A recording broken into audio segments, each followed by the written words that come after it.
Sa likod ko eh. Baby rin tinira ko sa may garahe din. At saka yung nanay. Yung kanina, yung sinabihan kita. Oo, pati nanay din. Balingal-ngal din yung anak rin sa gabi. Para may nakikita ro sa labas ng kusina nila. Sa kusina naman din. Malakas pa naman ngayon yan. Oo, kasi ano ngayon eh.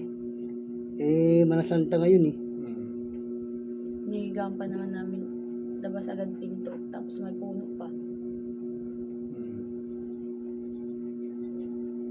Diyan sa likod mo yun, sakit.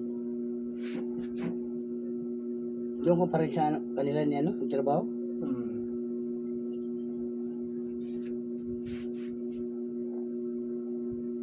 Gamitin mo yung ano. Kasama mo pa rin yung papa ni Pango. Oo. Lagi. Yan yung iniinda ko lagi.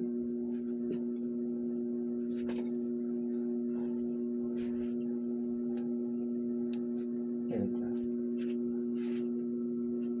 Ako din eh, puro lamig eh. Yung balikat ko rin masakit eh. Kabubuhat yan. Ito bata yan. Tapos lagi pa nakaganon. Siyempre malapad na. Uuba na. Simula ng anak ka, hindi ka pa nahilot, no? Nahihilot naman po ako pero hindi ganun katulad na full body talaga na ano. Oo. Kasi ma'am, ang nilot lang sa akin, kunyari, pag nahihirapan ako magpa-daddy sa kanya, parang walang gatas. Yung ganyan lang, yung ano sa lang, likod oo. lang po. Pero kailangan yung loot na rin niya kaya. Oo. Pagkatapos Para- ng binyag niya nung March 23. Para hindi siya magkaroon ng ano ba tawag to? May pangalan niya. Hindi siya bagong sa panganak yan. Nung March, Papasukan ng ano yung mastress yung ano. March 23. Isang linggo rin akong di nakalakad. Di ko alam kung bakit. Yun Sabi ngayon. binat. Binat yan eh. May inusog po kasi kami yung carpet ng mama niya. Si Mama Mira. Inusog ko lang ang pagkakaano ko. Ano ko. Tag doon, Para nakatuwad hiwas ng di ka na ganun. magkaroon ng binat. Hindi siya umiyak. Narinig ko may gumagasa.